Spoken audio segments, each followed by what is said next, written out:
ਵਾਹਿਗੁਰੂ। ਇੱਕ ਓੰਕਾਰ ਸਤਿਨਾਮ ਕਰਤਾ ਪੁਰਖ ਨਿਰਭਉ ਨਿਰਵੈਰ ਅਕਾਲ ਮੂਰਤ ਅਜੂਨੀ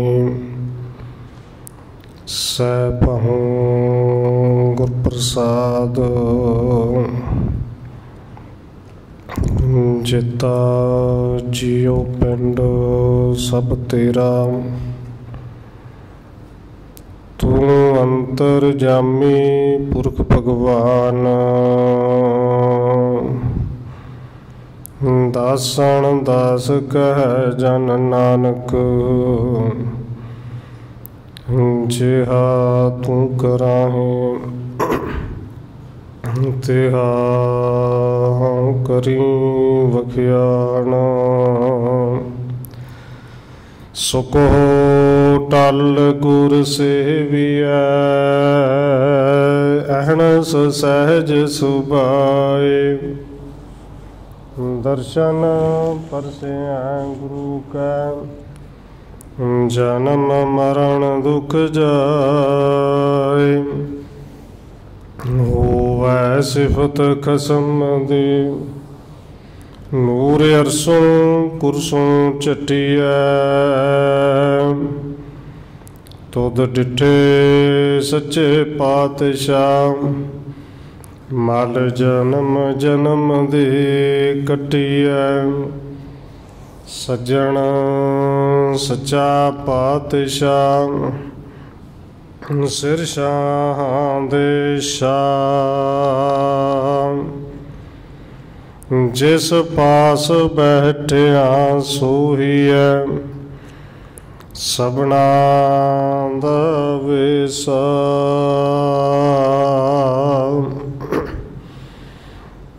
ਵਾਹਿਗੁਰੂ ਸਾਹਿਬ ਜੀ। ਸੋਰਠ ਮਹਲਾ ਪੰਜਵਾਂ ਘਰ ਦੂਜਾ। ਮਾਤ ਗਰਭ ਮਹਿ ਆਪਨ ਸਿਮਰਨ ਦੇ ਤਹ ਤੁਮ ਰਾਖਣ ਹਾਰੇ ਪਾਵਕ ਸਾਗਰ ਅਥਾਹ ਲਹਿਰ ਮਹਿ ਤਾਰੋ ਤਾਰਨ ਹਾਰੇ ਮਾਤ ਗਰਭ ਮਹਿ ਆਪਨ ਸਿਮਰਨ ਦੇ ਤਾਂ ਤੁਮ ਰਾਖਣ ਹਾਰੇ ਪਾਵਕ ਸਾਗਰ ਅਥਾਹ ਲਹਿਰ ਮਹਿ ਤਾਰੋ ਤਾਰਨ ਹਾਰੇ ਮਾਧੋ ਤੂੰ ਠਾਕੁਰ ਸਿਰ ਮੋਰਾ ਇਹਾ ਉਹਾ ਤੁਹਾਰੋ ਧੋਰਾ ਰਹਾਉ ਕੀਤੇ ਕਉ ਮੇਰੇ ਸੰਮਨੈ ਕਰਨਹਾਰ ਤ੍ਰਿਣ ਜਾਨੈ ਤੂੰ ਦਾਤਾ ਮੰਗਣ ਕੋ ਸਗਲੀ ਦਾਨ ਦੇ ਪ੍ਰਭ ਭਾਨੈ ਖਿਨ ਮਹਿ ਅਵਰ ਖਿਨੈ ਮਹਿ ਅਵਰਾ ਅਚਰਜ ਚਲਤ ਤੁਮਹਾਰੇ ਰੂੜੋ ਗੂੜੋ ਗਹਿਰ ਗੰਭੀਰੋ ਉੱਚੋ ਅਗਮ ਅਪਾਰੇ ਸਾਧ ਸੰਗ ਜੋ ਤੁਮੇ ਮਿਲਾਇਓ ਤੋ ਸੁਣੀ ਤੁਮਾਰੀ ਬਾਣੀ ਆਨੰਦ ਭਇਆ ਪੇਖਤ ਹੀ ਨਾਨਕ ਪ੍ਰਤਾਪ ਪੁਰਖ ਨਿਰਬਾਣੀ ਸਾਧ ਸੰਗ ਜੋ ਤੁਮੇ ਮਿਲਾਇਓ ਤੋ ਸੁਣੇ ਤੁਮਾਰੀ ਬਾਣੀ आनंद भया पेखत ही नानक, प्रताप पुरख निर्बाणी। वाहिगुरु जी का खालसा, वाहिगुरु जी की फतेह। परम सम्मानयोग सतगुरु जबर छत्र तखत दे मालिक हाजरा हजूर जाहरा जहूर शब्द गुरु जुगों जुग अटल सतगुरु धन श्री गुरु ग्रंथ साहिब महाराज सच्चे पातशाह जी की पावन पवित्र हजूरी अंदर जुड़ बैठे सतसंगी जनों, आप जी वड्डे भागां वाले हो जो सत्कारयोग धन माता राजकौर जी के पावन अस्थान गुरुद्वारा मंजी साहिब विखे अमृत वेले दे दीवाना दी हाजरियां भर रहे हो। आओ रोजाना की तरह सतगुरु जी के बख्शिश किए हुए पावन हुक्म के विचार के नाल सांझ पाउण तो पहला असीस बख्शिश करो जी, रसना नूं करो पवित्र। जितने भी जुड़ बैठे हो लवाओ हाजरी आखो जी। वाहिगुरु जी का खालसा, वाहिगुरु जी की फतेह। सोरठ महला पंजवा घर दूजा। मात गर्भ मैं आपन सिमरन दे, तह तुम राखण हारे। सोरठ राग विच पंचम पातशाह सतगुरु धन गुरु अर्जन देव महाराज जी के पावन बचन अंग नंबर 613 ਅਤੇ 614 ਦੇ ਉੱਤੇ ਸਭਾਈਮਾਨ ਨੇ। ਧੰਨ ਗੁਰੂ ਅਰਜਨ ਦੇਵ ਮਹਾਰਾਜ ਜੀ ਨੇ ਇਸ ਪਾਵਨ ਹੁਕਮ ਰਾਹੀਂ ਸਾਨੂੰ ਜੋ ਉਪਦੇਸ਼ ਦਿੱਤਾ ਹੈ, ਅਸਲ ਵਿੱਚ ਇਹ ਸ਼ਬਦ ਇੱਕ ਅਰਦਾਸ, ਇੱਕ ਬੇਨਤੀ ਦੇ ਰੂਪ ਵਿੱਚ ਹੈ ਕਿ ਗੁਰੂ ਕੇ ਸਿੱਖਾ ਉਹ ਪਰਿਪੂਰਨ ਪਰਮਾਤਮਾ ਜਿਹੜਾ ਸਮਰੱਥ ਹੈ, ਜਿਹੜਾ ਸਾਰੀਆਂ ਦਾਤਾਂ ਦੇਣ ਵਾਲਾ ਹੈ, ਜਿਹੜਾ ਸਾਰਿਆਂ ਦੀ ਪ੍ਰਤਿਪਾਲਣਾ ਕਰਨ ਵਾਲਾ ਹੈ, उस साईं के चरणों च अरदास कर कि इत्थे भी साडा राखा तू है और अगे भी साडी बांह केवल तू फड़न दी है। इत्थे ते उत्थे सहारा तेरा है। और जिन्हां ने सहारा लिया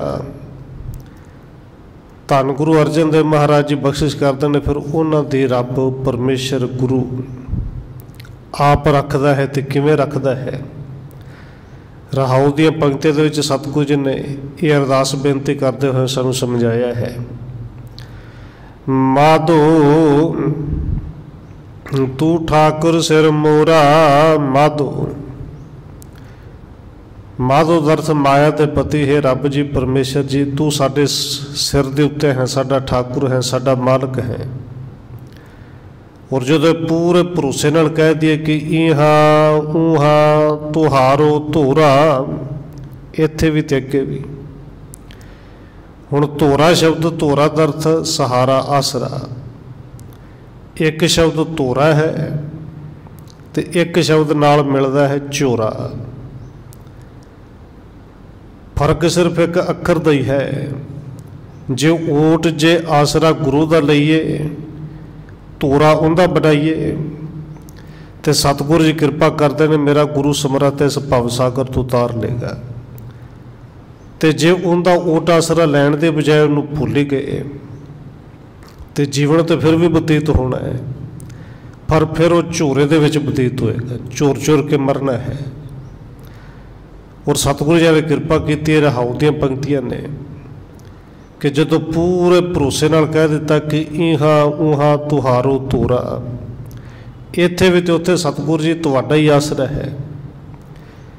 तो फिर पहलिया पंक्ति अरदास बेनती की कि सानू मालक जी आसरा तो तेरा ही है, ਤੇ ਕਦੋਂ ਤੋਂ ਕਹਿੰਦੇ ਮਾਤ ਗਰਭ ਮਹਿ ਆਪਣ ਸਿਮਰਨ ਦੇ, ਤਹ ਤੁਮ ਰਾਖਣ ਹਾਰੇ।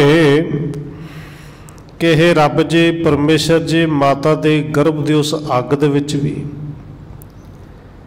ਤੁਸੀਂ ਕਿਰਪਾ ਕੀਤੀ, ਆਪਣਾ ਸਿਮਰਨ ਬਖਸ਼ਿਆ, ਤੇ ਆਪਣੇ ਸਿਮਰਨ ਦੀ ਤਾਕਤ ਦੇ ਨਾਲ ਤੁਸੀਂ ਮਾਤਾ ਦੀ ਉਧਰ ਦੀ ਉਸ ਅੱਗ ਦੇ ਵਿੱਚ ਸਾਨੂੰ ਕਈ ਮਹੀਨੇ ਬਚਾ ਕੇ ਰੱਖਿਆ। ਹੁਣ ਦੇਖੋ ਇਹ ਅਰਦਾਸ ਬੇਨਤੀ ਹੈ ਨਾ ਕਿ ਮਾਤ ਗਰਭ ਮੈਂ ਆਪਣ ਸਿਮਰਨ ਦੇ, ਤਾਹ ਤੁਮ ਰਾਖਣ ਹਾਰੇ। ਜੇ ਮਾਤਾ ਦੇ ਗਰਭ ਦੀ ਅੱਗ ਵਿੱਚ ਤੁਸੀਂ ਰੱਖ ਸਕਦੇ ਹੋ, ਸਮਰੱਥ ਹੋ। ਫਿਰ ਕਹਿੰਦੇ ਪਾਵਕ ਸਾਗਰ ਅਥਾਹ ਨਹਿਰ ਮਹਿ, ਤਾਰੋ ਤਾਰਨ ਹਾਰੇ। ਇਹ ਸੰਸਾਰ ਵੀ ਤੇ ਅੱਗ ਦਾ ਹੀ ਸਾਗਰ ਹੈ। ਪਾਵਕ ਸਾਗਰ ਅਥਾਹ ਲਹਿਰ ਮੈਂ, ਔਰ ਇਹਦੀਆਂ ਲਹਿਰਾਂ ਜਿਹੜੀਆਂ ਨੇ ਅੱਗ ਦੀਆਂ ਗਿਣੀਆਂ ਨਹੀਂ ਜਾ ਸਕਦੀਆਂ, ਅਥਾਹ ਨੇ। ਇਹ ਸਾਰਾ ਸੰਸਾਰ ਜਿਹੜਾ ਹੈ ਹੀ ਅੱਗ ਦੇ ਵਿੱਚ, ਅੱਗ ਦਾ ਹੀ ਸਾਗਰ ਹੈ। ਤੇ ਜੇ ਤੁਸੀਂ ਮਾਤਾ ਦੇ ਗਰਭ ਵਿੱਚ ਆਪਣਾ ਸਿਮਰਨ ਦੇ ਕੇ ਸਾਨੂੰ ਬਚਾਇਆ, ਤੇ ਸਤਿਗੁਰੂ ਜੀ ਤੇ ਕਿਰਪਾ ਕਰਕੇ ਨਾਲੇ ਅਰਦਾਸ ਬੇਨਤੀ ਕਰਦੇ ਨਾਲ ਸਮਝਾਉਂਦੇ ਨੇ ਕਿ ਸਿੱਖ ਅਰਦਾਸ ਕਰਿਆ ਕਰ ਕਿ ਫਿਰ ਇੱਥੇ ਜੇ ਮਾਤਾ ਦੇ ਗਰਭ ਵਿੱਚ ਰੱਖਿਆ, ਇਸ ਅੱਗ ਦੇ ਵਿੱਚੋਂ ਵੀ ਤੁਸੀਂ ਬਚਾਉਣ ਵਾਲੇ ਜੇ। ਕਿਰਪਾ ਕਰੋ ਤਾਰੋ ਤਾਰਨ ਹਾਰੇ। ਇਸ ਸੰਸਾਰ ਸਮੁੰਦਰ ਦੀ ਅੱਗ ਵਿੱਚੋਂ ਵੀ ਤਾਰ ਲਵੋ। ਇਸ ਸਮੁੰਦਰ ਵਿੱਚ ਕਿਹੜੀ ਅੱਗ ਹੈ ਜੀ? ਇਹ ਸੰਸਾਰ ਜਿਹੜਾ ਸਾਰਾ ਹੈ ਹੀ ਅੱਗ ਦੇ ਵਿੱਚ, ਤੇ ਇੱਥੇ ਅੱਗ ਕਿਹੜੀ ਹੈ? ਜਦੋਂ ਧੰਨ ਗੁਰੂ ਨਾਨਕ ਦੇਵ ਸੱਚੇ ਪਾਤਸ਼ਾਹ ਜੀ ਦੇ ਪਾਵਨ ਬਚਨ ਪੜ੍ਹਦੇ ਆਪਾਂ ਰੋਜ਼ ਹੀ ਇਸ ਉਧਰ ਦੀ ਬਾਣੀ ਵਿੱਚ, ਤੇ ਧੰਨ ਗੁਰੂ ਨਾਨਕ ਦੇਵ ਸੱਚੇ ਪਾਤਸ਼ਾਹ ਤੋਂ ਪਾਵਨ ਬਚਨ ਹੈ, ਕਹਿੰਦੇ ਨੇ ਤਿਤ ਸਰਵਰੜੈ ਭਈ ਲੈ ਨਿਵਾਸਾ। ਉੱਥੇ ਸਰਵਰੜੈ ਦਾ ਅਰਥ ਸਰੋਵਰ। ਕਹਿੰਦੇ ਹੈ ਰੱਬ ਜੀ ਸਾਡਾ ਤੇ ਉਸ ਸਰੋਵਰ ਦੇ ਵਿੱਚ ਵਾਸਾ ਹੋ ਗਿਆ ਹੈ। ਹੁਣ ਸਰੋਵਰ 'ਚ ਕੀ ਹੁੰਦਾ ਜੀ? ਆਪਾਂ ਸਭ ਨੂੰ ਪਤਾ ਕਿ ਸਰੋਵਰ 'ਚ ਪਾਣੀ ਹੈ, ਪਰ ਧੰਨ ਗੁਰੂ ਨਾਨਕ ਦੇਵ ਸੱਚੇ ਪਾਤਸ਼ਾਹ ਸਮਝਾਉਂਦੇ ਨੇ ਕਿ ਰੱਬ ਜੀ ਸਾਡਾ ਤੇ ਉਸ ਸਰੋਵਰ ਦੇ ਵਿੱਚ ਵਾਸ ਹੋਇਆ ਹੈ ਜਿੱਥੇ ਰੱਬ ਨੇ ਪਾਣੀ ਦੀ ਥਾਂ ਤੇ ਅੱਗ ਹੀ ਭਰ ਦਿੱਤੀ ਹੈ। ਤਿਤ ਸਰਵਰੜੈ ਭਈ ਲੈ ਨਿਵਾਸਾ, ਪਾਣੀ ਪਾਵਕ ਤਿਨਹਿ ਕੀਆ। ਪਾਵਕ ਅੱਗ। ਹੁਣ ਸਤਿਗੁਰੂ ਜੀ ਅੱਜ ਕਿਰਪਾ ਕੀਤੀ ਕਿ ਇਸ ਅਥਾਹ ਲਹਿਰ ਵਿੱਚੋਂ ਸਾਨੂੰ ਉਤਾਰ ਲਵੋ। ਉੱਥੇ ਧੰਨ ਗੁਰੂ ਨਾਨਕ ਸਾਹਿਬ ਜੀ ਕਹਿੰਦੇ ਨੇ ਪਾਣੀ ਪਾਵਕ। ਪਾਣੀ ਦੀ ਥਾਂ ਤੇ ਅੱਗ ਹੀ ਹੈ, ਤੇ ਅੱਗ ਦੇ ਵਿੱਚ ਸਾਡਾ ਵਸ ਹੈ। ਹੁਣ ਸਾਨੂੰ ਕਿਰਪਾ ਕਰੋ ਇਸ ਅੱਗ ਤੋਂ ਬਚਾ ਲਓ। ਔਰ ਧੰਨ ਗੁਰੂ ਨਾਨਕ ਦੇਵ ਜੀ ਨੇ ਪਾਵਨ ਬਚਨ ਅੱਗੇ ਕਹੇ ਕਿ ਇਸ ਅੱਗ ਦੇ ਵਿੱਚ ਫਸੇ ਹੋਏ ਲੋਕਾਂ ਨੂੰ, ਸੰਸਾਰ ਨੂੰ ਅਸੀਂ ਆਪਣੀ ਅੱਖਾਂ ਦੇ ਨਾਲ ਵੇਖਿਆ ਹੈ ਕਿ ਅੱਗ ਦੇ ਇਸ ਸਰੋਵਰ ਦੇ ਵਿੱਚ ਡੁੱਬਦੇ ਜਾ ਰਹੇ ਨੇ। ਇੱਕ ਸਤਿਗੁਰੂ ਜੀ ਦਾ ਪਾਵਨ ਬਚਨ ਹੈ, ਇਹ ਸੰਸਾਰ ਜਿਹੜਾ ਪੂਰਾ ਹੈ ਹੀ ਚਿੱਕੜ। ਇਵੇਂ ਦਾ ਚਿੱਕੜ ਹੈ ਸਰੋਵਰ ਦੇ ਕੰਢੇ ਕੰਢੇ, ਵਿੱਚ ਅੱਗ ਹੈ, ਬਾਹਰ ਚਿੱਕੜ ਹੈ। ਜਿੱਥੇ ਪਾਵਨ ਬਚਨ ਕਰਦੇ ਨੇ ਪੰਕਜ ਮੋਹ ਪੱਗ ਨਹੀਂ ਚਾਲੈ। ਅੱਗ ਦੇ ਉਸ ਸਰੋਵਰ ਦੇ ਕੰਢੇ ਕੰਢੇ ਜੇ ਚੱਲਣਾ ਹੈ ਤੇ ਉੱਥੇ ਮੋਹ ਦਾ ਚਿੱਕੜ ਹੈ, ਤੇ ਮੋਹ ਦਾ ਏਡਾ ਵੱਡਾ ਚਿੱਕੜ ਹੈ, ਪੈਰ ਅੱਗੇ ਚੱਲਦਾ ਹੀ ਨਹੀਂ। ਉਸ ਮੋਹ ਦੇ ਚਿੱਕੜ ਵਿੱਚ ਬੜੇ ਨੇ ਜਿਹੜੇ ਤਿਲਕ ਤਿਲਕ ਕੇ ਇਸ ਸਰੋਵਰ ਦੇ ਵਿੱਚ, ਅੱਗ ਦੇ ਸਰੋਵਰ ਵਿੱਚ ਡਿੱਗ ਕੇ ਸੜਦੇ ਹੋਏ ਵੇਖੇ। ਪੰਕਜ ਮੋਹ ਪੱਗ ਨਹੀਂ ਚਾਲੈ, ਹਮ ਦੇਖਾ ਤਹਿ ਡੂਬੀਅਲੇ। ਹਮ ਦੇਖਾ, ਅਸੀਂ ਦੇਖਿਆ ਹੈ ਡੁੱਬਦੇ ਨੇ। ਇਹ ਜਿਹੜੀ ਮੋਹ ਦੀ ਅੱਗ ਹੈ, ਦੇਖੋ ਜੀ ਮੋਹ ਵੀ ਇੱਕ ਅੱਗ ਹੈ ਨਾ। ਔਰ ਮੋਹ ਦੇ ਅੱਗ ਵਿੱਚ ਫਸਿਆ ਹੋਇਆ ਬੰਦਾ ਦੁਨੀਆ ਦੇ ਵਿੱਚ ਉਵੇਂ ਦੇ ਕਰਮ ਕਰ ਜਾਂਦਾ ਜਿਵੇਂ ਤੋਂ ਕਰਨਾ ਵੀ ਨਹੀਂ ਚਾਹੁੰਦਾ, ਜਿਹੜੇ ਉਹ ਪਹਿਲੋਂ ਕਦੇ ਸੋਚਦਾ ਹੋਵੇਗਾ ਕਿ ਕਦੇ ਕਰਨੇ ਨਹੀਂ ਚਾਹੀਦੇ। ਪਰ ਮੋਹ ਦੇ ਵਿੱਚ ਫਸਿਆ ਹੋਇਆ, ਮੋਹ ਦੀ ਅੱਗ 'ਚ ਫਸ ਗਿਆ ਨਾ, ਪੈਰ ਤਿਲਕ ਗਿਆ। ਉਹ ਮੋਹ ਕਿਸੇ ਵੀ ਤਰ੍ਹਾਂ ਦਾ ਹੋਵੇ, ਧੀ ਦਾ ਹੋਵੇ, ਪੁੱਤਰ ਦਾ ਹੋਵੇ, ਜ਼ਮੀਨ ਜਾਇਦਾਦ ਦਾ ਹੋਵੇ, ਉਹ ਰੁਪਈਏ ਪੈਸੇ ਦਾ ਹੋਵੇ, ਬਸ ਐਸਾ ਤਿਲਕਦਾ ਕਿ ਇਸ ਅੱਗ ਦੇ ਵਿੱਚ ਫਿਰ ਉਹ ਜਿਹੜਾ ਡਿੱਗ ਜਾਵੇ, ਧੰਨ ਗੁਰੂ ਨਾਨਕ ਸਾਹਿਬ ਜੀ ਕਹਿੰਦੇ ਨੇ, ਫਿਰ ਉਹ ਸੜਦਾ ਹੈ, ਕਿਉਂਕਿ ਅੱਗ ਕਿਸੇ ਦਾ ਲਿਹਾਜ਼ ਨਹੀਂ ਕਰਦੀ। एक अंदर दी अग है, एक गुरु साहब जी कहते ने बाहर दी अग, केवल एक नहीं। धन गुरु नानक साहब जी तो कहते ने 4 तरह की अग है, तो 4 तरह की अग नहीं, 4 तरह दी नदियाँ ही ने अग दियाँ। तो उन्होंने नदियां दे विच लहरां जड़ियां ने वो अथाई ने, उन्होंने लहरां की तो गिनती नहीं। हुण पावन बचन यही कहना, पावक सागर अथाह लहर मह, अग दा सागर है संसार, तो इहदे च अग दियां लहरां अथाई ने जिन्हां दी गिनती नहीं। किहड़ियां लहरां ने जी? एक काम, क्रोध, लोभ, मोह, हंकार, झूठ, निंदिया, चुगली, फरेब, ये सारे अग दियां लहरां ने ना। इन्हां दी गिनती नहीं, कोई पता नहीं किहड़ी लहर ने किधरों आके साड़ देना है। और सतगुरु जी ने पावन बचन किया, जिवें अंदर दी अग है, माता दे उधर दी अग है, इवें बाहर दी अग है। और एक तरह दे नहीं, गुरु साहब जी कहते हैं कि 4 तरह दी नदियां ने। हंस, हेत, लोभ, कोप, चारे नदियां अग। फिर कहते पवै दजै नानका, तरिया करमे लग। ये 4 तरह की अग जिहड़ा हुण विच पएगा तो सड़ेगा ही ना। पर तरिया करमे लग, गुरु दे कर्म, गुरु की बख्शिश हो जाए तो इस अग दियां लहरां दे विचों भी तरिया जा सकता है। ये अग दियां लहरां बिल्कुल कुछ नहीं बिगाड़नगे जी माता दे उधर दी अग ने नहीं साड़िया। देखो तो एक कोमल जा मांस का टुकड़ा, और मांस का टुकड़ा भी बाद विच ही बढ़िया। पहलों तो एक पानी की बूंद है ना, पानी की बूंद नूं जे अग नहीं साड़ सकती, तो संसार दी वड्डियां वड्डियां लहरां तेरा की विगाड़नी है। बस एक गल गुरु साहब जी कहते चेते रखी कि तेनू गुरु तेनू रब ना भुले, इहां उहां तुहारा धूरा, तू आसरा उंदा रखी, तो इस अग दियां लहरां दे विच भी तेनू कदे सड़न नहीं देगा। और कई बार बारों बारों लगता है बंदा बड़ा शांत है। धन गुरु अर्जन देव जी ने पावन बचन कहे कि उन्हां दे सामने भी कई आए सन, तन दे उत्ते सुआ मली, नाम भी शीतल दा सिर खा लिया। पर धन गुरु अर्जन देव जी ने उत्ते समझाया, भाई बाहर दी सुआ देख के ना ये मता समझ लो कि बाहर का पहरावा ही सानू इस अग तो बचाउंदा है। कई बार बाहर अग की सुआ मल मल के अंदर अग के भांबड़ होर ज़्यादा बलदे हुंदे ने, अंदरों अग दे विचों सड़िया हुंदा है, क्योंकि अग होएगी तो सुआ बाहर आएगी ना। उत्ते धन गुरु अर्जन देव जी ने सुखमणी साहब की पावन पंक्ति इक्को पंक्ति समझा दिता। कहते अंतर अगण बाहर तन सुवाह, गल पाथर कैसे तरे अथाह। इत्थे क्या अथाह लहर में तारो तारण हारे, ते अथाह लहरां दे विचों किवें तरिया जा सकता है? गल दे विच पत्थर पाया होवे, वो इन्हां लहरां दे विच छाल मार जे कि मैं तर के लंघ जावांगा। तरिया तो समुंदर ही एडा ज़्यादा वड्डा है। धन गुरु अर्जन देव जी कहते तरिया तो वैसे नहीं जाता, तो उत्तों गल दे विच पत्थर पा लिया, किहड़ा? काम दा, क्रोध दा, लोभ, मोह, हंकार दा।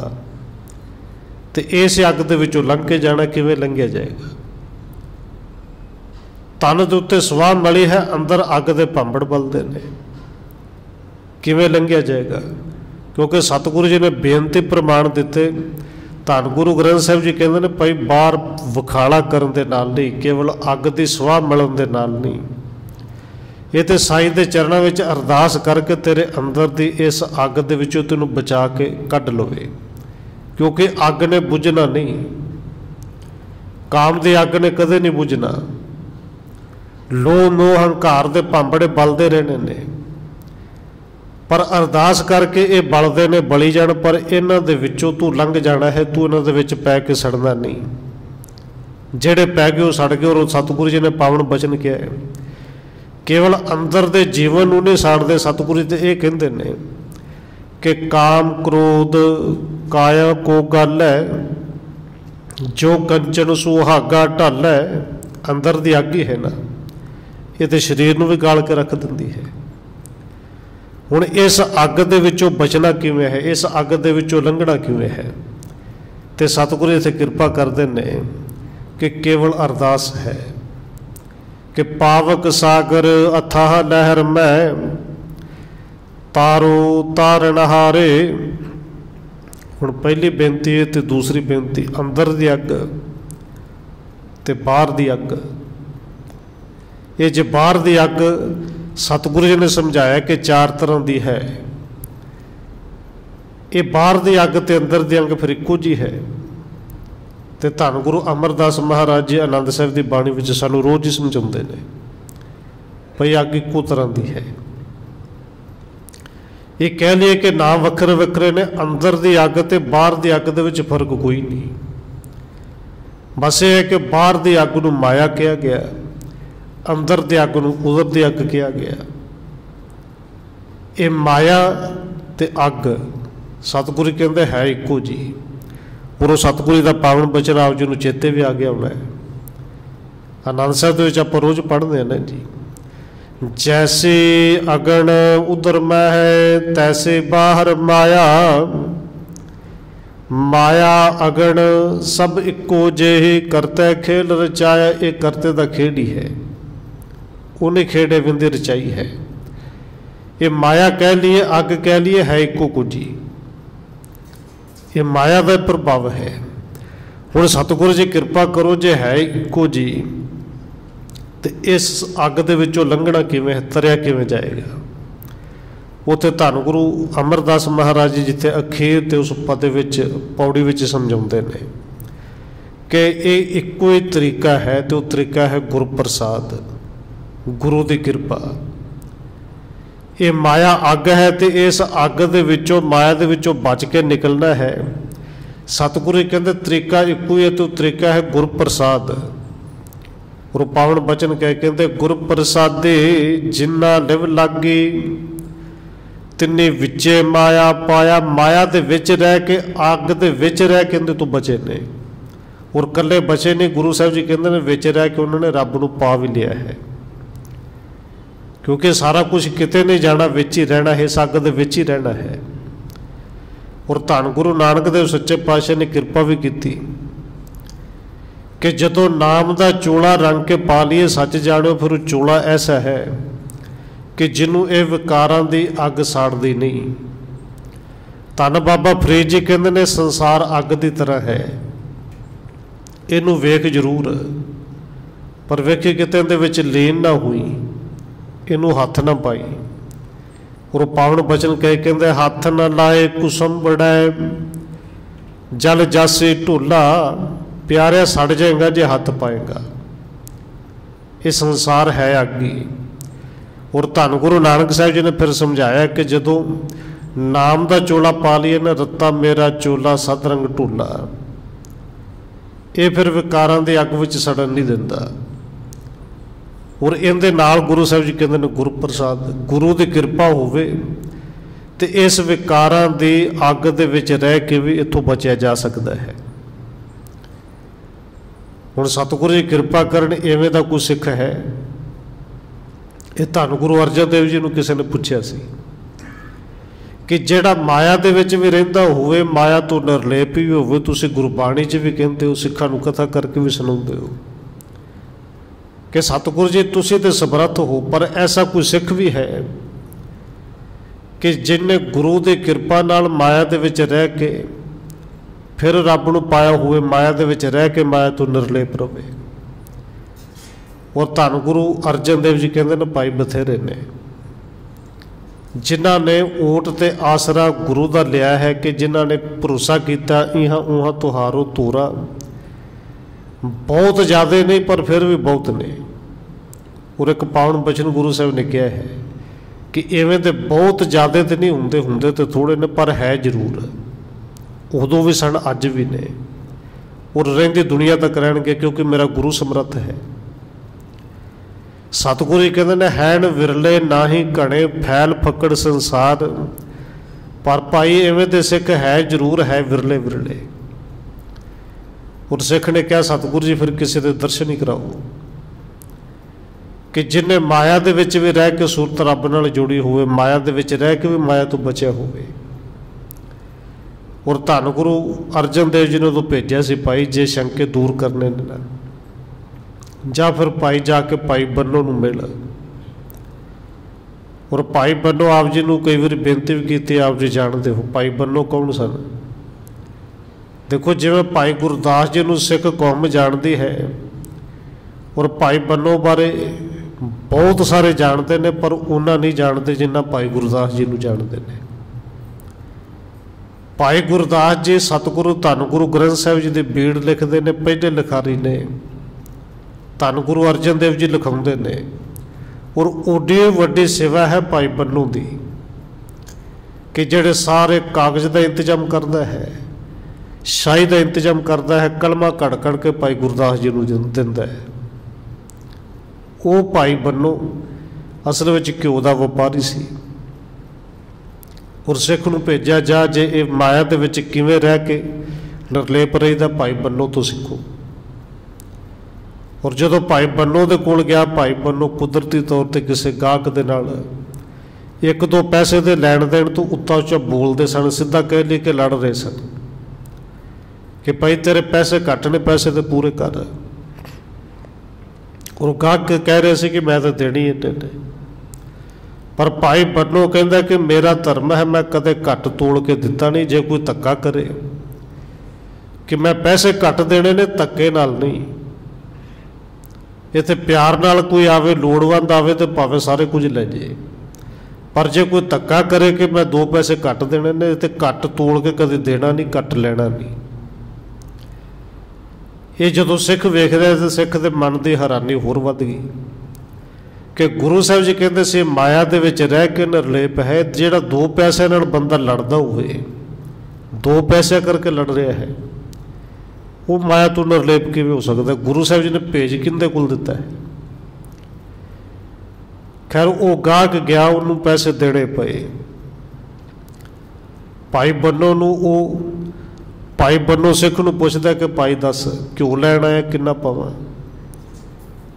ਔਰ ਉਹ ਸਿੱਖ ਕਹਿੰਦਾ ਕਿ ਮੈਂ ਅੰਮ੍ਰਿਤਸਰ ਸਾਹਿਬ ਤੋਂ ਆਇਆ। ਬਸ ਸੁਣਦਿਆਂ ਨਾਲ ਭਾਈ ਬੰਨੋ ਨੇ ਆਪਣੇ ਕੱਪੜੇ ਨਾਲ ਹੱਥ ਪੂੰਝੇ ਕਿ ਗੁਰੂ ਤੋਂ ਨਗਰੀ ਤੋਂ ਆਇਆ ਹੈ, ਧੰਨ ਗੁਰੂ ਰਾਮਦਾਸ ਦੇ ਦਰ ਤੋਂ ਹੋ ਕੇ ਆਇਆ, ਗੁਰੂ का ਸਿੱਖ ਹੈ। ਹੱਥ ਜੋੜ ਕੇ ਨਮਸਕਾਰ ਕੀਤੀ ਤੇ ਹੱਥ ਜੋੜ ਕੇ ਪੁੱਛਦੇ ਨੇ ਦੱਸੋ ਸੇਵਾ ਕੀ ਕਰਾਂ? ਹੁਣ ਉਹ ਸਿੱਖ ਕਹਿੰਦਾ ਕਿ ਮੈਂ ਘਿਓ ਤਾਂ ਨਹੀਂ ਲੈਣਾ, ਪਰ ਇਸ਼ਨਾਨ ਕਰਨਾ ਹੈ।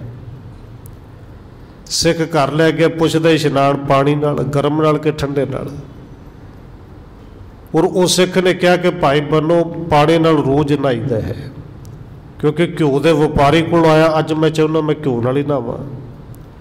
ਔਰ ਭਾਈ ਬੰਨੋ ਨਾਲੇ ਹੱਸਦੇ ਨੇ, ਵਾਹ ਸਤਿਗੁਰੂ ਕਿ ਨਾਮ ਦੀ ਦਾਤ ਦਿੱਤੇ, ਅੱਜ ਮੇਰੀ ਕਿਰਤ ਵੀ ਸਫਲ ਕਰਨ ਵਾਸਤੇ ਸਿੱਖ ਨੂੰ ਭੇਜਿਆ ਹੈ। ਭਾਈ ਬੰਨੋ ਨੇ ਕੁਝ ਨਹੀਂ ਸੋਚਿਆ, ਬਾਲਟਾ ਭਰਿਆ ਘਿਓ ਦਾ, ਉਹ ਚੌਂਕੇ ਦੇ ਵਿੱਚੋਂ ਕੱਢ ਕੇ ਬੰਨੀ, ਉਹ ਫੱਟੀ ਜਿਹੜੀ ਰੱਖੀ ਜਿੱਥੇ ਨਹਾਉਣਾ ਸੀ, ਫੱਟੀ ਦੇ ਉੱਤੇ 2 ਡੱਬੇ ਪਾ ਕੇ ਪਹਿਲੋਂ ਤੇ ਫੱਟੀ ਨੂੰ ਸਾਫ਼ ਕੀਤਾ, ਜਦੋਂ ਤੀਜਾ ਡੱਬਾ ਭਰਿਆ ਡੁੱਲਣ ਵਾਸਤੇ। ਔਰ ਸਿੱਖ ਨੇ ਭਾਈ ਬੰਨੋ ਦਾ ਹੱਥ ਫੜ ਲਿਆ ਕਿ ਮੈਨੂੰ ਸਮਝ ਨਹੀਂ ਲੱਗਦੀ ਕਿ ਭਾਈ ਬੰਨੋ ਇੱਕ ਪਾਸੇ ਕਿਸੇ ਨੂੰ ਤੂੰ 10 ਗ੍ਰਾਮ ਘਿਓ, ਜੇ ਪੈਸਿਆਂ ਦਾ ਰੌਲਾ ਸੀ 10 ਗ੍ਰਾਮ ਘੱਟ ਦੇ ਦਿੰਦਾ,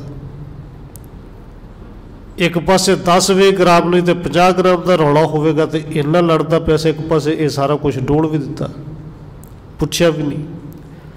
ਔਰ ਭਾਈ ਬੰਨੋ ਕਹਿੰਦਾ ਦੇਖੋ ਮੇਰੀ ਕਿਰਤ ਹੈ, ਤੇ ਜਿਹੜੀ ਕਿਰਤ ਹੈ ਨਾ, ਕਿਰਤ ਵੀ ਮੇਰੇ ਧਰਮ ਦੀ ਹੈ। ਮੈਂ ਕਿਸੇ ਨੂੰ ਲੁੱਟਦਾ ਨਹੀਂ, ਕਿਸੇ ਨਾਲ ਝੂਠ ਨਹੀਂ ਬੋਲਦਾ, ਉਹ ਮੇਰੀ ਕਿਰਤ ਹੈ ਧਰਮ ਦੀ।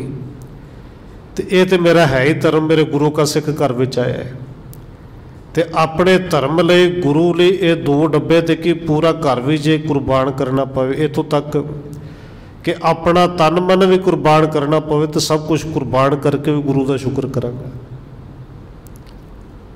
ਅਸਲ ਵਿੱਚ ਉਹਨੂੰ ਸਮਝ ਲੱਗੀ ਕਿ ਮਾਇਆ ਦੇ ਵਿੱਚ ਰਹਿ ਕੇ ਮਾਇਆ ਤੋਂ ਨਿਰਲੇਪ ਰਹੀਦਾ ਕਿਵੇਂ ਹੈ। ਔਰ ਸਤਿਗੁਰੂ ਧੰਨ ਗੁਰੂ ਗ੍ਰੰਥ ਸਾਹਿਬ ਨੇ ਕਿਰਪਾ ਕਰਕੇ ਸਾਨੂੰ ਸਮਝਾਇਆ ਹੈ ਕਿ ਇਹਦੇ ਤੋਂ ਨਿਰਲੇਪ ਰਿਹਾ ਜਾ ਸਕਦਾ ਹੈ, ਪਰ ਆਪਣੇ ਯਤਨਾਂ ਨਾਲ ਨਹੀਂ, ਕਹਿੰਦੇ ਗੁਰ ਪ੍ਰਸਾਦੀ, ਗੁਰੂ ਦੀ ਕਿਰਪਾ ਨਾਲ। ਜਿਨ੍ਹਾਂ ਲਿਵ ਲਾਗੀ ਤਿੰਨੇ ਵਿੱਚੇ ਮਾਇਆ ਪਾਇਆ, ਮਾਇਆ ਦੇ ਵਿੱਚ ਰਹਿ ਕੇ ਉਹਨਾਂ ਨੇ ਮਾਇਆ ਨੂੰ ਪਾਇਆ ਹੈ। ਇੱਥੇ ਅਰਦਾਸ ਬੇਨਤੀ ਹੈ, ਸਤਿਗੁਰੂ ਕਿਰਪਾ ਕਰੋ, ਮਾਤਾ ਦੇ ਉਦਰ ਵਿੱਚ ਵੀ ਬਚਾਉਣ ਵਾਲੇ ਤੁਸੀਂ ਸੀ, इस अग ਦੀਆਂ लहरां ਦੇ ਵਿੱਚੋਂ ਬਾਹਰ ਦੀਆਂ लहरां ਵਿੱਚੋਂ ਵੀ ਬਚਾਉਣ ਵਾਲੇ ਤੁਸੀਂ ਹੋ। ਔਰ ਧੰਨ ਗੁਰੂ ਕਲਗੀਧਰ ਪਾਤਸ਼ਾਹ ਜੀ ਨੇ ਤੇ ਇੰਨੇ ਕਮਾਲ ਦੇ ਬਚਨ ਕੀਤੇ ਕਿ ਸਿੱਖਾ ਤੂੰ ਘਬਰਾਈ ਨਾ, ਦੇਖ ਭਰੋਸਾ ਉਹਦੇ ਤੇ ਰੱਖੇ। ਤੇ ਇੱਕ ਗੱਲ ਕਹਿੰਦੇ ਸਮਝ ਲਿਓ ਕਿ ਔਰ ਕੀ ਬਾਤ ਕਹਾਂ ਕਹਿ ਤੂੰ ਸੋ, ਕਿ ਬਾਕੀ ਦੀਆਂ ਤਾਂ ਗੱਲਾਂ ਛੱਡੋ, ਕੀ ਕਹਿਣਾ ਹੈ ਰੱਬ ਬਾਰੇ। ਪਰ ਕਹਿੰਦੇ ਪੱਟ ਪੇਟ ਹੀ ਕੇ ਵਿੱਚ ਬਚਾਵੇ।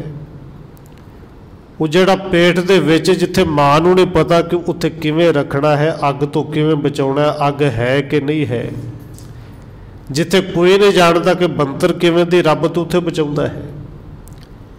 ਤੇ ਭਾਈ ਗੁਰੂ ਕੇ ਸਿੱਖਾ ਤੂੰ ਗੁਰੂ का सिख है, गुरु ते भरोसा रख, रब परमेश्वर गुरु तेनों इन्हां लहरां तो क्यों ना बचाएगा। पर जिहड़ी बंदे दी मनुख दी अंदर दा जिहड़ा सुभाव बन चुकिया है ना, वो गुरु साहब ने अगे रहाऊ दियां अगलियां पंक्तियां दे विच दूसरे पदे दे विच वो बयान किया है कि रब ते बचाउंदा है, पर बंदे दा सुभाव किवें दा है। कहते कीते को मेरा सम्मान करनहार तृण जान, कि मनुख कीते को जेड़ा कीता जेड़ा रब ने बनाया, तो सौखा समझ ली जेड़ियां दातां रब ने दित्तियां। मेरा सम्मान, मेरा दर्द मेरू परबत वड्डा, उन्हां दातां नूं ते बड़ा वड्डा समझ लिया, पहाड़ बना दिता। पर करनहार तृण जाना, जिन्हें वो दाता पैदा कीतियां, जिन्हें वो दित्तियां, उन्होंने एक किणके जिन्ना भी नहीं समझिया, तिले जिन्ना भी नहीं समझिया, भाव कि उन्होंने समझे ही नहीं, दाता देण वाले नूं भुल गया। और सतगुरु जी ने पावन बचन कहे ने सानूं उदाहरण दे के कि साडी हालत उस एक बीबी की तरह है कि जिंदा पति परदेस गया, रुपया पैसा कमा के लिया, कई महीनों बाद कई सालों बाद घर आया, तो जदों लिया के अगे सोना रखिया, हार रखिया, रुपये पैसे रखे, तो हार तो चुक चुक के वेखे, रुपये पैसे तो फड़ फड़ के गिने, तो यह भी भुल गई कि कई सालों तो बाद घर आया, कोई पानी भी पूछना है, कोई हाल चाल भी पूछना है कि बाहर किवें बीती, किवें कमाया। बस वो रुपया पैसा वेखी जाए, हार वेखी जाए, तो अगों सगों ये कह दे कि हुण जाना कदों है, होर लियाओ कमा के, कि जिन्ना जो कुछ कमा के लिया उनदे विच ते चित्त इन्ना लग गया, पर जिन्हें दिता उन्होंने भुल गया। उत्थे गुरु साहब ने पावन बचन कहे ने, कहते सोना रूपा रंगुला मोती तै माणक जियो, से वस्तु सह दित्तियां। इत्थे सहपति रब परमेश्वर है, रब ने सोना दिता, मोती दिते, तेनों महल माड़ियां दित्तियां, सब तो कीमती तेनों तेरा शरीर दिता। कहते इन्हां दे नाल चित्त ला लिया, तो जिहड़ा देण वाला सी उहनूं भुल गया। सोना रूपा रंगुला मोती तै माणक जियो, से वस्तु सह दित्तियां, मैं 300 लाया चित जियो। मंदर मिट्टे संदड़े, ये जेड़े महल माड़ियां मिट्टी ने सारा कुछ, इन्होंने तो सारा कुछ समझ लिया। कहते मत मंदर मिट्टी संदड़े, पत्थर कीते रास जियो, हो इन्नी टोली भुलीअस, तिस कंत ना बैठे पास जियो। जेड़े कंत जेड़े रब पति परमेश्वर ने सारा कुछ दिता, उहदे कोल 2 घड़ियां कदे बैठे ही नहीं, उन्होंने कदे जाने ही नहीं कि अंदर बैठा होया सब कुछ देने वाला है, उन्होंने कदे मिलन का यतन ही नहीं किया। हुण सतगुरु जिथे कृपा करके समझाते हैं कि बंदे दी ये अंदर दी उनका सुभाव कह लीए, करतूत कह लीए, कि कीते को मेरा सम्मान करनहार तृण जान। नहीं सतगुरु कहते न भाई ये क्या कर कि तू दाता मांगण को सगली, दान दे प्रभ भन। रब जी तू सारियां दा दाता है, मांगण को सगली, बाकी जिन्नी सृष्टि अकला मनुख नहीं, वो सारी तेरे दर की भिखारी है, मंगण वाली है। तू दाता मांगण को सगली, दान दे प्रभ भन। ਤੇ ਜਦੋਂ ਤੁਹਾਨੂੰ ਭਾਵੇਂ ਤੁਸੀਂ ਹਰ ਕਿਸੇ ਨੂੰ ਦਾਨ ਦਿੰਦੇ ਹੋ, ਕਿਉਂਕਿ ਰੱਬ ਸਮਰੱਥ ਹੈ ਨਾ। ਸਤਿਗੁਰੂ ਜੀ ਅੱਗੇ ਸਮਰੱਥਾ ਬਾਰੇ ਬਚਨ ਕਰਦੇ ਨੇ ਤੀਸਰੇ ਪਦੇ 'ਚ, ਕਹਿੰਦੇ ਖਿਨ ਮੈਂ ਅਵਰ ਖਿਨੈ ਮਹਿ ਅਵਰਾ ਅਚਰਜ ਚਲਤ ਤੁਮਾਰੇ। ਹੇ ਰੱਬ ਜੀ, ਹੇ ਅਕਾਲ ਪੁਰਖ ਵਾਹਿਗੁਰੂ ਜੀ, ਤੁਹਾਡੇ ਜਿਹੜੇ ਚਲਤ ਨੇ, ਚਿਲਤਰ ਨੇ, ਕੌਤਕ ਨੇ, ਉਹ ਅਚਰਜ ਨੇ, ਹੈਰਾਨ ਕਰਨ ਵਾਲੇ ਨੇ। ਕਿਉਂ? ਕਹਿੰਦੇ ਖਿਨ ਮੈਂ ਅਵਰ ਖਿਨੈ ਮਹਿ ਅਵਰਾ, ਕਿਉਂਕਿ ਤੁਸੀਂ ਇੱਕੋ ਹੀ ਖਿਣ ਦੇ ਵਿੱਚ ਕੁਝ ਹੋਰ ਤੇ ਦੂਜੇ ਖਿਣ ਵਿੱਚ ਕੁਝ ਹੋਰ ਕਰ ਸਕਦੇ ਹੋ, ਕਰਦੇ ਹੋ।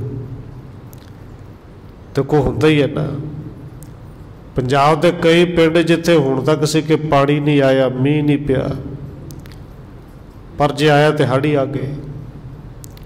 ਔਰ ਕਈਆਂ ਥਾਵਾਂ 'ਤੇ ਆਉਂਦੇ ਨੇ, ਐਸੇ ਆਉਂਦੇ ਨੇ ਕਿ ਕੁਝ ਬਚਦਾ ਵੀ ਨਹੀਂ। ਸਤਿਗੁਰੂ ਜੀ ਨੇ ਕਿਰਪਾ ਕਰਕੇ ਬਾਣੀ ਦੇ ਵਿੱਚ ਸਮਝਾਇਆ ਹੈ। ਕਹਿੰਦੇ ਨੇ ਉਹ ਰੱਬ ਪਰਮੇਸ਼ਰ ਇੰਨਾ ਬੇਅੰਤ ਹੈ ਇੱਕ ਖਿਣ ਦੇ ਵਿੱਚ, ਜੋ ਭਿਖਾਰੀ ਤੇ ਜੋ ਰਾਜ ਕਰਾਵੈ, ਰਾਜਾ ਤੇ ਭਿਖਾਰੀ, ਉਹ ਤੇ ਕਹਿੰਦੇ ਇੰਨਾ ਬੇਅੰਤ ਹੈ, ਧਰਤੀ ਤੇ ਆਕਾਸ਼ ਚੜਾਵੈ, ਚੜੇ ਆਕਾਸ਼ ਗਿਰਾਵੈ। ਹੁਣ ਸਤਿਗੁਰੂ ਜੀ ਕਿਰਪਾ ਕਰਕੇ ਜਿੱਥੇ ਬਾਣੀ ਦੇ ਵਿੱਚ ਤੇ ਸਮਝਾਉਂਦੇ ਹੀ ਨੇ। ਇੱਕ ਵਿਜੇਤਾ ਬੜਾ ਵਿਦਵਾਨ ਹੋਇਆ, ਕਵੀ ਹੋਇਆ, ਉਹ ਕਹਿੰਦੇ ਸੱਚਮੁੱਚ ਰੱਬ ਦੇ ਕੌਤਕ ਜਿਹੜੇ ਨੇ ਨਾ ਹੈਰਾਨ ਕਰਨ ਵਾਲੇ ਨੇ। ਇੱਕ ਖਿਣ ਵਿੱਚ ਕੁਝ ਤੇ ਦੂਜੇ ਖਿਣ ਵਿੱਚ ਕੁਝ ਉਹ ਕਰ ਸਕਦਾ ਹੈ ਤੇ ਕਰਦਾ ਵੀ ਹੈ। ਤੇ ਉਦਾਹਰਣ ਦਿੱਤੇ, ਕਹਿੰਦੇ ਦੇਖੋ ਗਾਵਾਂ ਮੱਝਾਂ ਇਹ ਘਾਹ ਖਾਂਦੀਆਂ ਨੇ, ਘਾਹ ਖਾ ਕੇ, ਤੂੜੀ ਖਾ ਕੇ ਇਹ ਅੰਮ੍ਰਿਤ ਵਰਗਾ ਦੁੱਧ ਦਿੰਦੀਆਂ ਨੇ। ਇਹ ਰੱਬ ਦੇ ਕੌਤਕ ਹੀ ਨੇ ਨਾ। ਦੂਜੇ ਪਾਸਾ ਕੁੱਤਾ ਹੈ। ਔਰ ਪਿੱਛੇ ਜਿਹੀ ਖਬਰ ਵੀ ਆਈ ਸੀ ਕਿ ਵਿਦੇਸ਼ੀ ਕੁੱਤਾ ਘਰ ਵਿੱਚ ਰੱਖਿਆ ਹੈ, ਕੋਠੇ ਤੇ ਬੰਨ੍ਹ ਕੇ ਰੱਖਦਾ ਹੈ। ਚੰਗਾ ਭਲਾ ਨੂੰ ਖਵਾ ਪਿਆ ਕੇ ਮਾਲਕ ਜਿਹੜਾ ਸੀ ਆਪ ਚਲਾ ਗਿਆ ਕੰਮ 'ਤੇ। ਪਿੱਛੋਂ ਮਾਂ ਉਹਦੀ ਉੱਪਰ ਚੜ੍ਹੀ ਕਿ ਧੁੱਪ ਹੈ, ਸਿਆਲ ਦੇ ਦਿਨ ਨੇ, ਉੱਤੇ ਜਾ ਕੇ ਕੁਝ ਟਹਿਲਾਂ। ਪਰ ਕੁੱਤਾ ਹੀ ਇੰਨਾ ਜ਼ੋਰ ਵਾਲਾ ਸੀ, ਉਹ ਕਿਸੇ ਤਰੀਕੇ ਨਾਲ ਉਹ ਆਪਣੀ ਸੰਗਲੀ ਤੜਾ ਕੇ ਖੁੱਲ੍ਹ ਗਿਆ। ਔਰ ਜਦੋਂ ਖੁੱਲ੍ਹਿਆ ਬਸ ਕੇਵਲ ਵੱਢੇ ਹੀ ਨਹੀਂ, ਫਿਰ ਜਿਉਂ ਵੱਢਿਆ ਵੱਢ ਕੇ ਖਾਂਦਾ ਹੀ ਰਿਹਾ, ਚੀਕਾਂ ਮਾਰਦੇ ਰਹੀ, ਸੁਣਿਆ ਕਿਸੇ ਨੇ। ਅੱਧੇ ਘੰਟੇ ਬਾਅਦ ਨੌਕਰਾਣੀ ਜਦੋਂ ਗਈ ਕਿ ਮਾਲਕ ਥੱਲੇ ਦੇ ਆਈ, ਅੱਧੇ ਤੋਂ ਜ਼ਿਆਦਾ ਖਾ ਚੁੱਕਿਆ ਸੀ। ਉਹਦੇ ਪਿੱਛੇ ਵੀ ਭੱਜਦਾ, ਉਹਨੇ ਆਂਢੇ ਗੁਆਂਢੀ ਨੂੰ ਰੌਲਾ ਪਾ ਕੇ ਇਕੱਠਾ ਕੀਤਾ। ਗੁਆਂਢੀ ਵੀ ਨੇੜੇ ਕਿੱਥੇ ਲੱਗਣ, ਕੁੱਤੇ ਇੰਨਾ ਖਤਰਨਾਕ ਹੈ।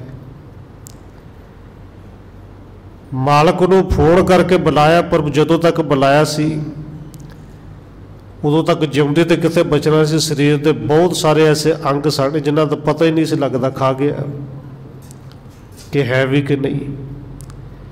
ਉੱਥੇ ਵਿਜੇਤਾ ਲਿਖਦਾ, ਦੇਖੋ ਕੁੱਤੇ ਦਾ ਕੰਮ ਹੈ ਕੇਵਲ ਭੌਂਕਣਾ ਜਾਂ ਵੱਢਣਾ,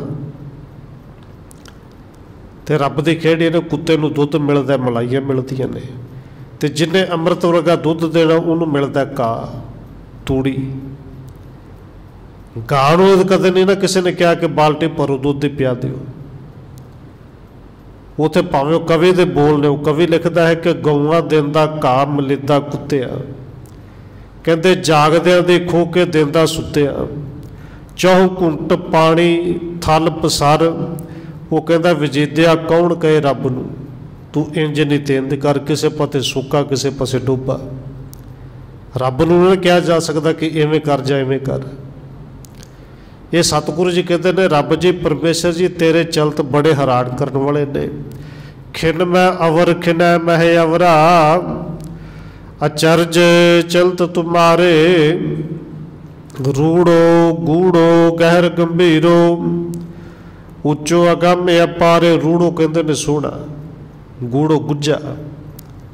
ਗੁੱਜਾ ਕਿਵੇਂ ਜੀ? ਰੱਬ ਆਪਾਂ ਕਹਿ ਦਿੰਦੇ ਸਭ ਦੇ ਵਿੱਚ ਹੈ, ਪਰ ਆਪਣੇ ਵਿੱਚ ਕਦੇ ਵੇਖਿਆ ਤੇ ਨਹੀਂ, ਕਿਉਂਕਿ ਯਤਨ ਹੀ ਨਹੀਂ ਕੀਤਾ। ਸਤਿਗੁਰੂ ਕਹਿੰਦੇ ਨੇ ਉਹ ਰੱਬ ਬੜਾ ਸੋਹਣਾ ਭਾਈ, ਹੈ ਸਭ ਦੇ ਵਿੱਚ ਹੈ ਗੁੱਜਾ, ਬੜਾ ਗਹਿਰ ਹੈ, ਬੜਾ ਗੰਭੀਰ ਹੈ, ਉੱਚੇ ਤੋਂ ਉੱਚਾ ਹੈ, ਉਹਦਾ ਪਾਰਾਵਾਰ ਨਹੀਂ ਪਾਇਆ ਜਾ ਸਕਦਾ। ਸਾਧ ਸੰਗ ਜੋ ਤੁਮੇ ਮਿਲਾਇਓ ਤੋ ਸੁਣੀ ਤੁਮਾਰੀ ਬਾਣੀ। ਗੁਰੂ ਦੀ ਕਿਰਪਾ ਨਾਲ ਜਦੋਂ ਸੰਗਤ ਵਿੱਚ ਆਏ, ਕਹਿੰਦੇ ਸਾਧ ਸੰਗ ਜੋ ਤੁਮੇ ਮਿਲਾਇਓ, गुरु की संगत ने रब जी तुहाडे नाल मिला दिता। ते कदों मिलाया? जदों सुनी तुम्हारी बाणी सतगुर तो, तुहाडी सिफत सलाह वाली बाणी नूं सुनिया। आनंद भया आपे कतहे नानक, प्रताप पुरख निर्बाणी। अखेर ते सतगुरु धन गुरु अर्जन देव जी कहते ने, हे रब जी, सतगुरु जी, तुहानूं वेखदे नाल ही आनंद आ गया। उरे सतगुरु जी ने पावन बचन कहे ने कि जे गुर परमेश्वर एको जान गुरु है ही हो, कि तन मन होए निहाल, जां गुर देखा सामने। कि गुरु नूं वेखदे नाल ही, दर्शन करदे नाल ही तन भी ते मन भी निहाल ही हो जाए। सतगुरु धन गुरु अर्जन देव जी कहते आनंद ही आ गया। आनंद पया आपे कतहे नानक, प्रताप पुरख निर्बाणी। तुहाडा प्रताप वेख के, सारिਆਂ ਦੇ ਵਿੱਚ रह के, सारिਆਂ ਤੋਂ निर्बाण रहने वाले रब जी जदों पता लग्या, समझ लगी कि सब दे विच ਉਹ ਸਾਡੇ ਵਿੱਚ भी उदों आनंद ही आ गया। सतगुरु जी कृपा करन, ये आनंद सतगुरु जी सानू सारिਆਂ ਨੂੰ बख्शण। और आनंद वो है जिन्हों धन गुरु अमरदास जी कहते हैं कि आनंद आनंद सबको कहे, कहण वाला नहीं, कहते आनंद गुरु ते जानिया। इस आनंद की समझ गुरु तो ही लगनी, जिहड़ा सदैवी आनंद है। हुई है भुल्लां दी खिमा। आओ 1-2 मिनट होर रसना दे नाल हाज़री लवाइए, फिर समाप्ति है जी। वाहे गुरु वाहे।